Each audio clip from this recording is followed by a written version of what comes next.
బాధలు పడ్డోనే అన్న, నేను బాధలు భరించరునన్నా. ఏ రోజు నా జీవితంలో ఎంజాయ్ చేయలేను. నేను ఏదైతే జెండా పట్టినో అప్పటి నుంచి నేను పడ్డాయన్ని కూడా కష్టాలే అన్నా, నేను పడ్డంత కూడా బాధలే అన్నా, నేను పడ్డంత కూడా ఇబ్బందులే అన్నా. కానీ ఏ రోజు మీకు బాధలు చెప్పుకోలే అన్నా. ఈ సమాజమే నా కుటుంబం భావిస్తున్న తరంలో నా కుటుంబం మీద రాలేసి నా కుటుంబాన్ని బజార్ పాలు చేస్తే తప్పు నాదన్నా. మీ అందరికి క్షమాపణలు నేను చెప్తున్నాను. ఎందుకంటే నా కొడుకు టైం ఇవ్వలే, నా కొడుకుతోనే మాట్లాడలే.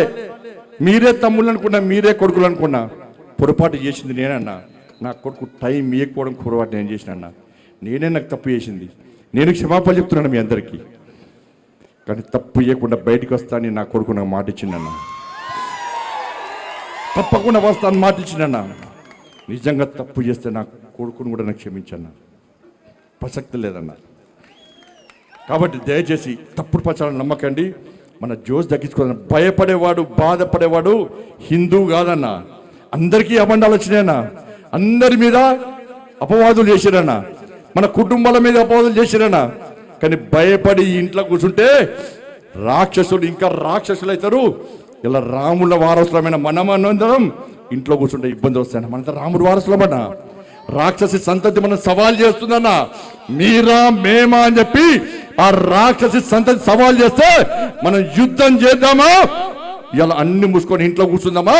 ఒక్కసారి హిందూ సమాజం ఆలోచించాలి. అలా హిందూ సమాజం జాగృతం కాకుంటే హిందువులందరూ ఇంట్లో కూర్చుంటే ఇలా బెంగాల్లో అనేక మంది నా కార్యకర్తలు, ఈ ధర్మం కోసం పనిచేసే కార్యకర్తలు, కాసేపు జెండా పట్టుకునే కార్యకర్తలు, హిందూ సమాజం కోసం పనిచేసే కార్యకర్తలను బంగ్లాదేశ్ నుంచి వచ్చి హతమార్చిన విషయాన్ని ఇలా హిందూ సమాజం మర్చిపోతున్నా.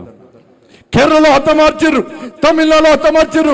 ఈ తెలంగాణ రాష్ట్రంలో దేవాలయం మీద దాడులు జరుగుతున్నాయి, హిందూ సమాజం మీద దాడులు జరుగుతుంటే ఒక వర్గం ఓట్ల కోసం, ఒక వర్గం కోసం రాజకీయ పార్టీలు తాపత్రయపడుతుంటే ఒక హిందూగా మీరు గెలిపించిన మీ నాయకునిగా, మీ ప్రజాప్రతినిధిగా ఏ ధర్మం కోసం, ఏ సనాతన ధర్మాన్ని కాపాడడం కోసం, హిందూ ధర్మ పరిరక్షణ కోసం నన్ను గెలిపించారో దానికి మాత్రమే కట్టుబడి ఉన్నదప్ప వేరే ఉద్దేశం కాదన్న విషయాన్ని గుర్తుంచుకొని దానిలో భాగంగానే ఇలా హనుమంతుని వారసులుగా, శ్రీరాముని వారసులుగా హనుమాన్ జయంతిని స్ఫూర్తిగా తీసుకొని ఈ కరీంనగర్ గడ్డ మీద ఉత్సాహంగా, ఉల్లాసంగా, ఆవేశంతో, ఆలోచనతో జై శ్రీరామని గర్జిస్తూ, భారత్ మాతకి జై అని గాంధిస్తూ, రామ లక్ష్మణ జానకిల ఆశీర్వాదంతో ఈ హిందూ ఏకతా యాత్రను ప్రతి సంవత్సరం నిర్వహిస్తున్నా.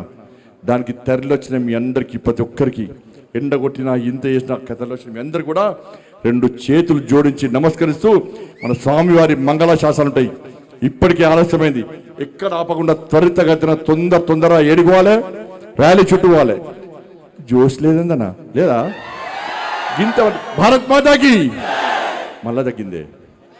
జై శ్రీరామ్ మళ్ళా తగ్గిందే. జై శ్రీరామ్. చేతులు దండం మీద చేతురే. జై శ్రీరామ్, జై శ్రీరామ్, జై శ్రీరామ్.